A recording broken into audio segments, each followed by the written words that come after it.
and I'm going to talk to you a little bit about health choices. Yeah, I've had a couple people, some of my friends, mention some stuff and ask me questions on Facebook. I post a lot of stuff on Facebook about what I've done, my some of my blood markers, stuff like that, and me experimenting pretty much really but with my own body, just to see if what I watch on TV is pretty true, accurate, which I know everybody is like, oh, everything on the internet ain't always true and everything. Well, that's fine. You could believe that. Before there was internet, there was encyclopedias. So encyclopedias, internet, it's your choice. It's your choice whether you want to believe something or not. And if you never experiment on your own self with what I'm about to talk about, then you really have no reason to comment negatively on what I went through, what I'm going through, and what it's done to my body. So here we go.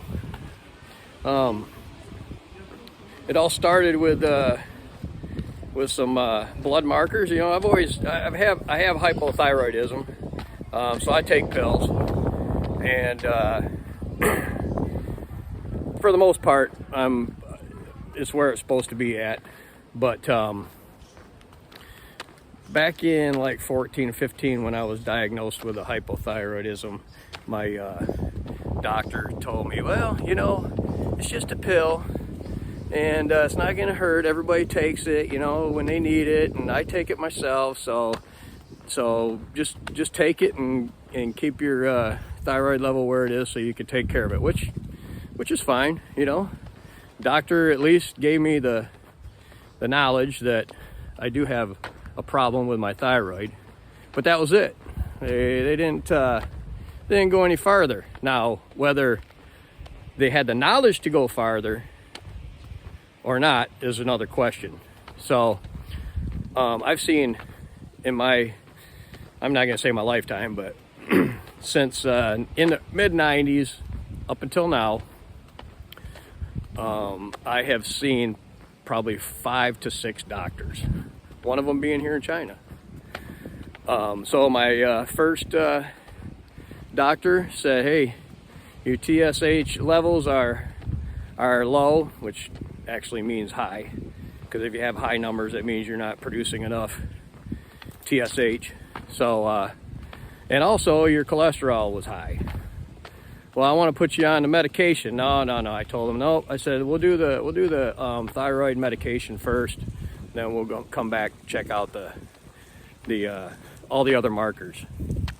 Well, come to find out that when I got my TSH level in check, that my cholesterol numbers were better. So that was fine. And at that time, I really didn't have knowledge or think about digging into and researching how different kinds of foods and drinks affect your body. So I get that was one doctor in Charlotte, and then the other one in Lansing. He never said nothing about cholesterol levels. He just was mainly focused on my TSH levels. So I still didn't think too much about my blood markers. I just said, okay, I'm in my 40s, no big deal, 50s. And so then I go back to my the previous doctor, and the blood mark, my cholesterol was still high, triglycerides are high. That's all they did was pretty much your triglycerides, your HDL, your LDL, and so forth. They didn't really dig too much farther into it. So it took me until really last year, about a little over a year ago, that I started digging in and watching TV and watching other doctors. So, back in the day, they always say, hey, you need to get a second opinion and blah, blah, blah. Well, it's easier to get a second opinion or more opinions on YouTube. And there are professionals out there on YouTube that explain stuff a lot better than your regular primary physician does. I hear a lot of, well, you know, you just do this because it's normal and that's what everybody does, and it's not going to hurt you. Well, I don't know. My belief is the human body is something that a man can never make. It can heal itself, it can regenerate itself if you let it. If you put the right stuff in it, it will treat you right. So I had 3 doctors say, oh, your cholesterol level is high, you know, we need to put you on a statin. Yeah, okay, well, you know what, statins might have their place.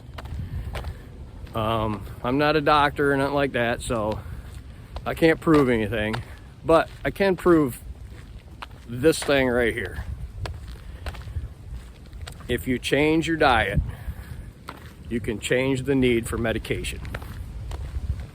Not all medication, but this is my experiment on my body, and I'm going to tell you what I did, and what my body did. So, about 13 months ago, I had triglyceride level of 170, and I had HDL level of 36. APOB was measured here in China when I went through my immigration physical. That was high. It said it was high. They also said that my overall LDL was too high. So I went and decided, hey, you know what? Let's do some studying. Actually, a Chinese doctor I went to over here. There's an international hospital in Shenzhen, and it's through Blue Cross Global. And I went to and seen this Chinese doctor, and when I told him all my information, he actually told me too, we need to put you on a statin. I said, well, at that time my thyroid levels were off because of all the stuff that we were going through last year, or the year before, 2024, when we were selling a house and I was living in a camper, still working, and then selling this, selling that, blah, blah, blah. There was times where I forgot to take my medication, so my levels went in the wrong direction. And I told him that, and I said, look, let's get TSH levels to where they should be, then we'll work on the cholesterol levels. So we got it all in line, and at that point in time I said, all right, what are we going to do to lower all these other markers and not have to take medication, or at least make the doctors think you don't need to take medication. So what I did was I completely cut out, or at least tried. This is rough, all right? This is rough. If you're a smoker or a drinker, or if you have any habits, it is sometimes really hard for people to be able to change those habits. So I don't knock anybody for trying to break a habit and then falling down. But when you fall down, you got to get back up, and it takes time to break the habit.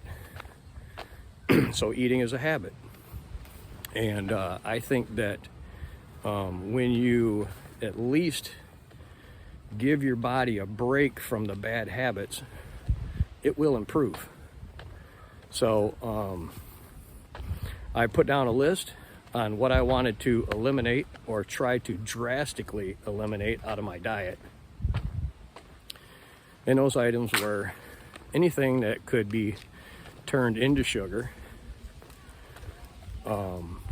alcohol, and seed oils.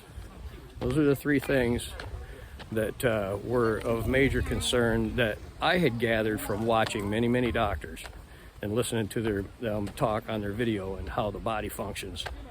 So bread, noodles, rice, pasta, potatoes, any starchy stuff that can be turned into sugar. Also, any sugar that's already a sugar, and that was any added sugars to processed foods like cereal, salad dressings. If you really look on labels on a lot of processed foods, I can almost guarantee you that probably the third or fourth ingredient, if not first or second, is going to say sugar, glucose, dextrose, or some kind of sugar. So that was the main thing. So I did that actually, and this is really amazing. I started this January of last year, 2025, and I was going to go to the United States, get my blood checked beginning of April. So got on I waited actually, you know, because we had the spring festival at the end of January, so there was some times where we ate some food, you know, and starchy foods and some bread and beer and stuff like that. So I really didn't get serious until the beginning of February. So really I had 2 months, February and March. Those were the 2 months where I said, hey, you know what? I got a blood test coming up. Let's see what my body can do. So I did is exactly that. Wasn't 100% perfect, but when I failed, I said, hey, you got to remember the goal. Let's do it. So get back up, try it all over again. And that's a continuous cycle until you break a habit. So when I got there in April and got the blood test done, my triglycerides fell down to about 100, and they actually did a VLDL test on me, and that was at about 40. Overall, cholesterol was still up there around 215, something like that. So that was pretty good compared to what it was the September and December of 2024. So we did that, and of course, you know what? When you're on vacation and stuff, it's kind of hard to follow everything, follow all the rules that you've made for yourself. So month of April, I was in America. I came back and bam, you know what? Time to get back on this, because I was going back later in November. So I had 6 or 7 months there where I had time to do my do what I wanted to do and see if I could even bring things down lower. So I seen one video about eggs, you know, and everybody always says eggs are you know, eggs are not good for you, blah blah blah, high cholesterol. And there's also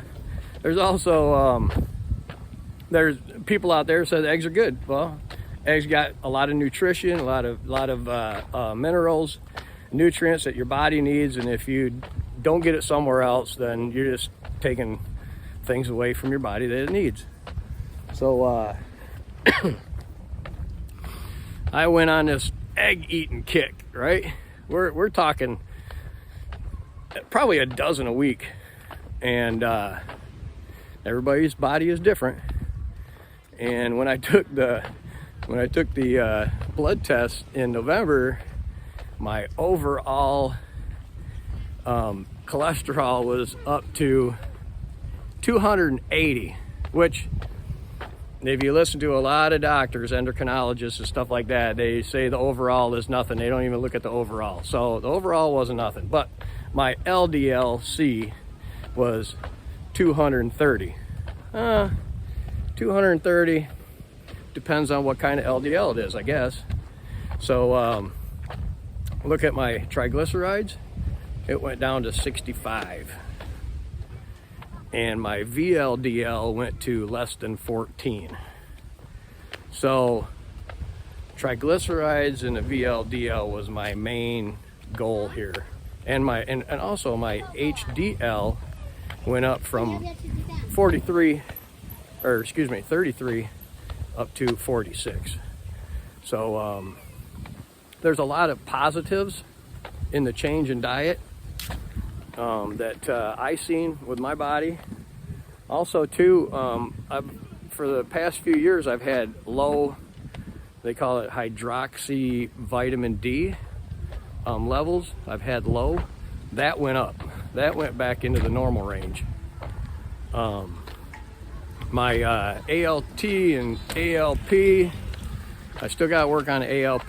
The ALP is a liver function test, and it pretty much says, from what I've read, it says if you got hypothyroidism, you're going to have low ALP. But there's also some nutrient deficiencies that can cause that. So this year, I'm going to work on more zinc and magnesium and vitamin B6. That's at least what I read. Those are the mineral deficiencies that can cause the low alkaline phosphates. So, you know, when it comes to losing weight, getting more healthy metabolically, you really need to experiment on yourself before you could tell somebody that they don't know what they're talking about. Because from what I've seen myself, it works. The body works. You give it the right stuff, it'll treat you right. And it doesn't matter what age you are. There's unhealthy people that are in their 20s and 30s because of what they've eaten when they were young. But you can change all that. Your body will change. Doesn't matter what you say. Your body will change.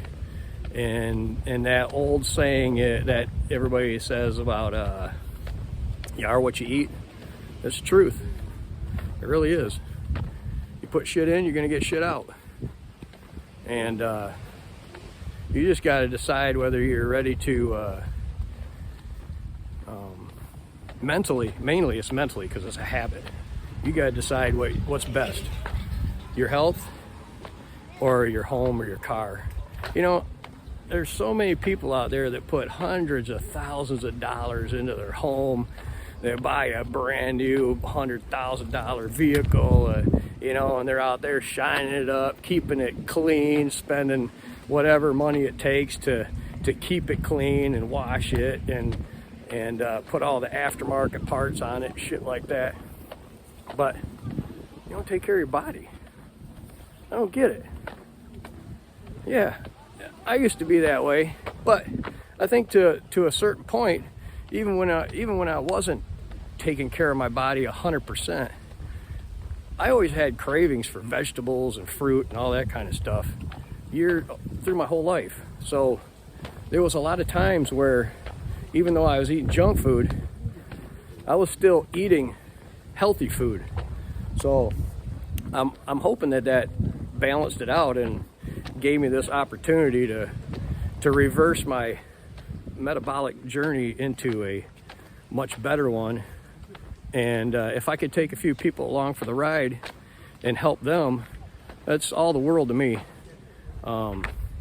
It really does change how you feel. It eliminates a lot of stuff that you experience throughout the day, you know, like aches and pains and headaches and you know, and just the feelings and stuff that you have because you don't put the right stuff in your body. And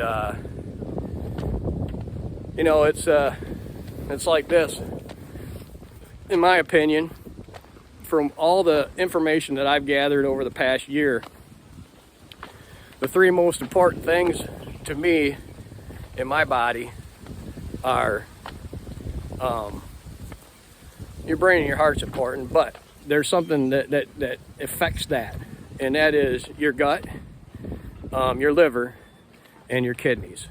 Because your kidneys are important, your liver is really important, and your stomach is the barrier. Your stomach or your intestines is the barrier, and that right there is the one that's going to stop the toxins and stop all the junk from going into your system, into your liver, really. So I changed my diet, and everything is going pretty good.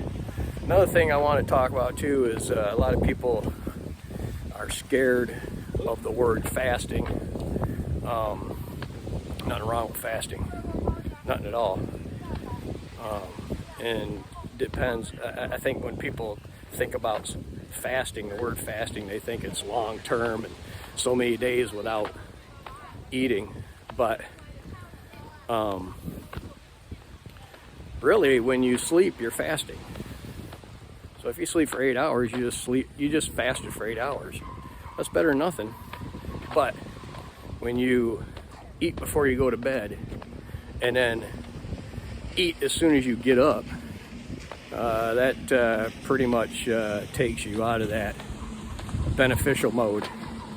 And so you know, fasting is just what I do is I picked a certain time of the day that I was going to allow myself to eat, and I don't eat outside those parameters.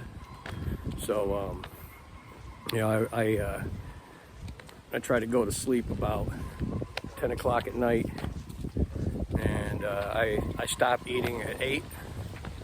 Gives me 4 hours before midnight. If I get up at 8 in the morning, then that gives me 12 hours, and then you know, I can wait another 4 hours. So my time of eating is between noon and 8. So there's my 8 hours of time that I eat. And I don't overeat. Overeating also, you overeat, you're putting your liver into crazy mode where it's always having to work. Give your liver and your kidneys a break. They need a break so they can function. And you know what? If I go out and I drink a few beers or whatever, then I don't eat. I fast for about 20 hours before I eat it again. And then it's only one meal. I eat a meal, usually some protein or fats. I don't do the carbohydrates, and then I go back to bed. Wake up the next day, and then do minimal carbs. There's a lot of diets that people get on. You can fall off them pretty quick. I tried dieting before. I fall off them pretty quick. They don't usually last a whole lot with the majority of people. You got carnivore diets, you know, and vegan diets and keto and all that stuff. And I like my meat. I like the vegetables, fruit, you know. So I'm not gonna do any of those diets. You know, you get on one of those diets and you're deficient in something. So, and then you're taking supplements or whatever. And I don't believe in supplements. I don't believe in pills. If I don't have to take them, I'm not gonna. And as long as my blood markers are fine with what I'm doing with food, then you don't need pills. And you know, the more pills you take, the more prescription drugs you take, the more stress on your body, and it's just downhill from there. Not good. You can change everything with your diet. You can disagree with me. Go ahead. That's fine.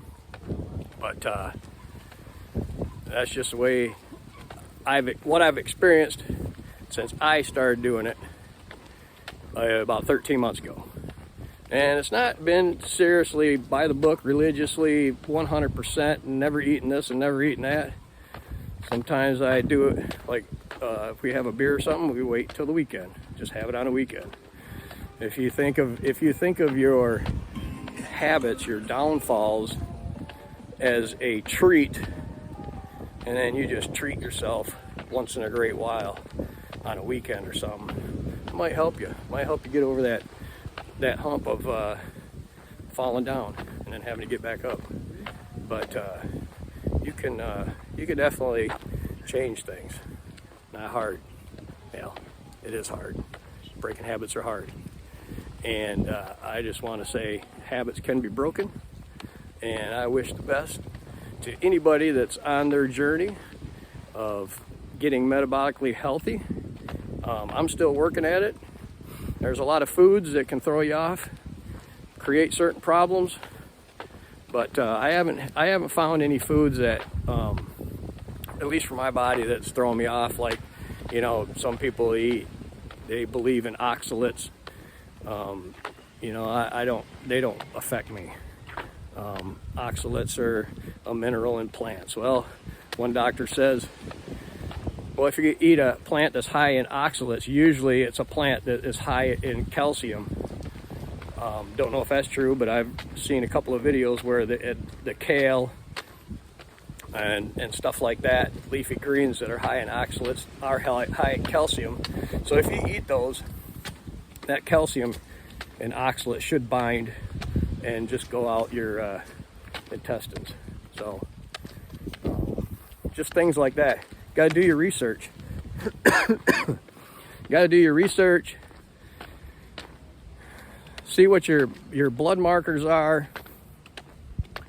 And you can, and experimenting with your body is not a big deal, unless you think you're going to get off some medication. Then I would probably do it under a doctor's supervision. I wouldn't do it on my own, especially if it's an important medication like my thyroid medicine. I would never totally get off of it. But I took my medication every other day before I went to the States the last time, and yeah, my definitely went up. But this next month, February, after the Chinese Spring Festival, we're gonna go and get some blood tests done with this thyroid doctor over here. I want to go to a thyroid specialist and have a bunch of tests done so that I can see what other things might be happening. I'm not just going to go with just a TSH level. That doesn't tell you shit. Just tells you that you're not producing it. Well, why? I want to know why. Because if I can figure out the why, then I can work on it and see if I can get off of it. So, you know, the big thing is and this is just everybody thinks about it. What if there's an apocalypse and it's world's end, but you survive? And everybody raids the drugstores and there's no thyroid medicine left. What's going to happen to you? Or if there's no insulin left, what are the diabetics going to do? Or if there's no statin left, what are the people going to do? Well, I don't want to be in a situation where I need a medication to survive. So this is my nutritional advice for this year. I'm going to keep working on what I'm going to work on, and probably in July I'll be back in the States along with my wife. We'll do some cruising and visiting and all that kind of stuff. And September I will do another blood test, so that'll be almost a year. So I am going to try and stick harder to my goals. I'm going to cut down on the eggs. I've only using avocado oil to fry with, and olive oil, extra virgin olive oil for my salads, along with vinegar. Bread will be, I'm going to try and eliminate that stuff. Crackers, whatever. I don't really eat chips over here. I don't eat processed meat. So I think everything's going pretty cool. So I wish everybody the happiest and best 2026.